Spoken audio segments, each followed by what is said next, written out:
It is no longer news that a lot of millionaire fashion designers are so from home fashion designers, like they practically live where they sew their dresses from. And of course, you too can be the same. Sewing from home has a lot of benefit because it can cut you a lot of cost. You can reduce a lot of cost simply by sewing from where you live. Now, the difference could be maybe your house is big and the other person's house is small, right? But altogether, sew from home is sew from home.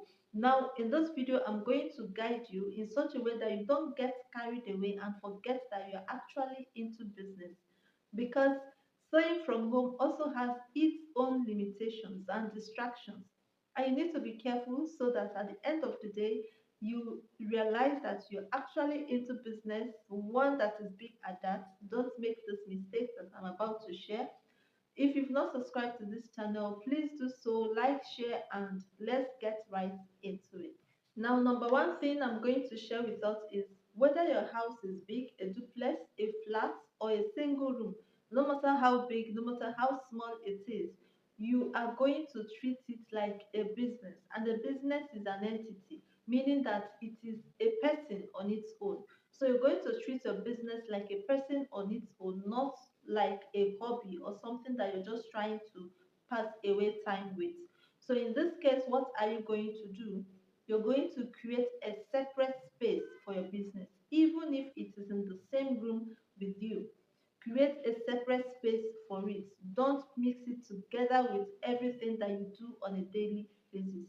You have your one machine, keep it at a corner. You have a table, keep it at a corner. Whatever it is that concerns the business, keep it on a separate corner. Do not mix it with your personal belongings. Treat that business like it is actually a business by creating a space for it separately, even in the same room or in the same house where you live. Now, number two is that a lot of sew from home fashion designers, especially those that have smaller apartments, do not have time for their business. All they do is wake up anytime and start sewing. It could be early in the morning, it could be late in the night, it could be whenever. There is no specific time for work. You just get up, you don't even brush, you don't shower, you don't do anything, you don't eat. You just get up and start sewing. That is not how to treat a business. If you're treating your business this way, you're telling your brain that this is not actually a business, but just something that you enjoy doing. So, how do you do this? Don't just get up and go straight to the machine to start sewing. When you get up, keep a specific time when you wake up. Wake up, do the things that you're supposed to do in the morning, shower, dress up like someone who is going out, and then go to your fashion studio. In this case, you're wiring into your brain that you are the CEO of something that is actually tangible, something reasonable that is going to grow in the future. So you're wiring yourself in such a way that it will not be difficult for you to grow, for you to have the mindset of a business person and see it as a global opportunity and see it as something that is going global very soon. So don't just treat it like a hobby, treat it like a business. Dress up and go to work, even though you're in the same house. Now, the next thing is check all the big fashion designers that you know. All of them are on social media. None of them is saying, "Oh, I'm not a social media person. Let me go offline and do my business." The ones that you know, how did you know them? You know them because they're on social media. You know them because you see them on your phone every day.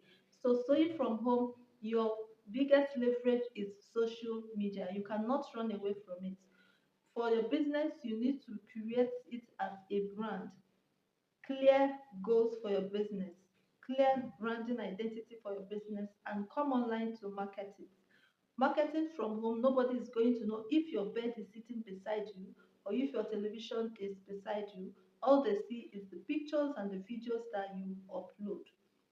Even if you're an outgoing person that knows how to attract people offline, social media is your biggest leverage and you cannot play with it. Again, the next thing is to not post your pictures like someone that is sewing from home or someone that is sewing from a one room apartment. Post your pictures like someone that actually has a fashion studio. In that case, like I said before, you need to create a beautiful space for your fashion studio where you take your pictures, your videos, and Arrange it properly. The person you're serving on online is not supposed to know that your bed is beside your business. What you show is what people believe. This is not a fake life, it is just what it is. Dress up, go to work, arrange your workspace, take your pictures there, and post. It is not a pity game. Nobody is going to pity you, and so you don't have to pity yourself. Build your business like the big brand that it is.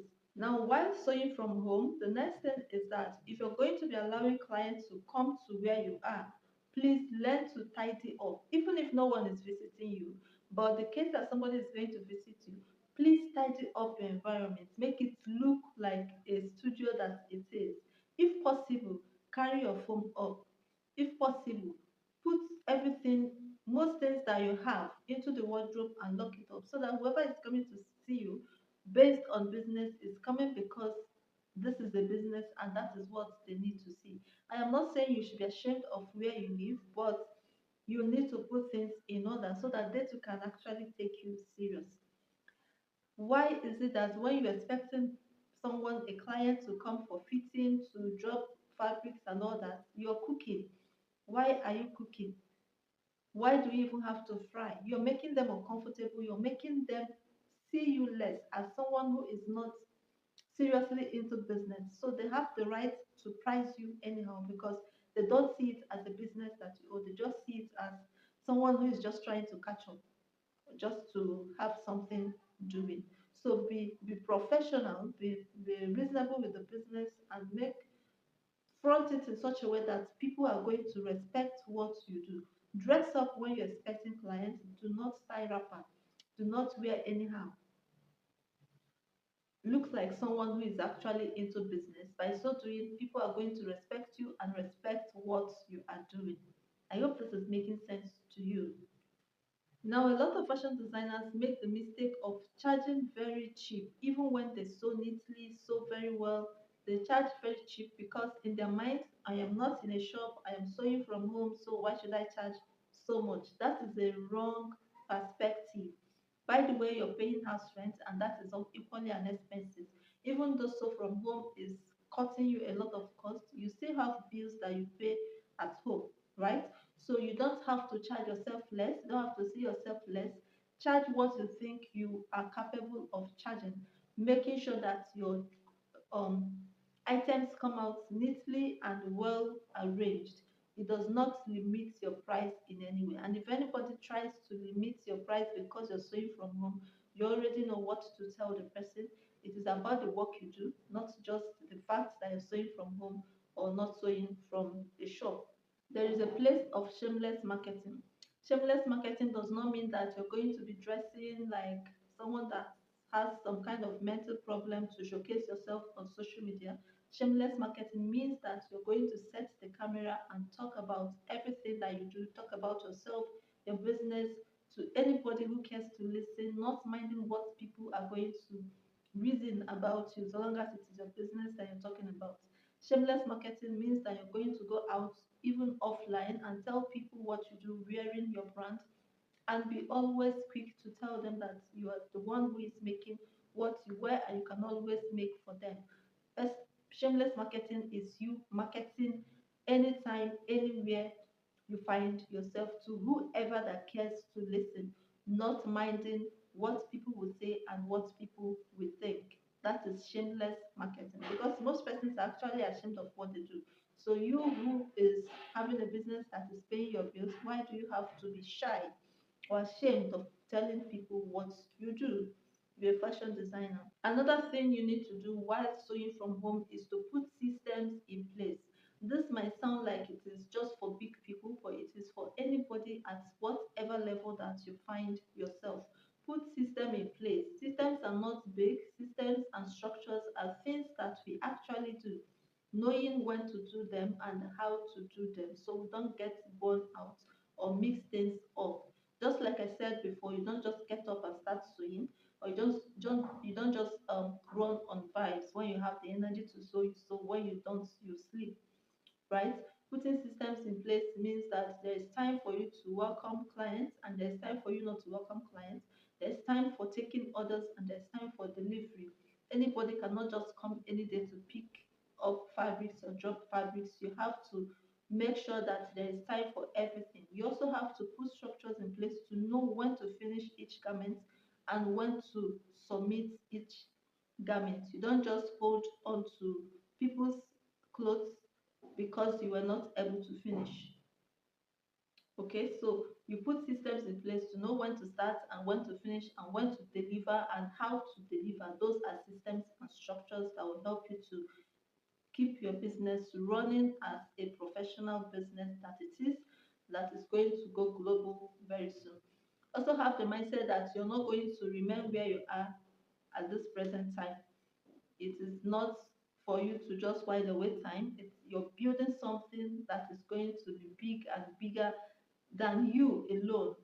Have in mind that you're going to have a team of people who are going to work with you in the future. There is no one man that does business that goes global and becomes wealthy just by working by himself alone.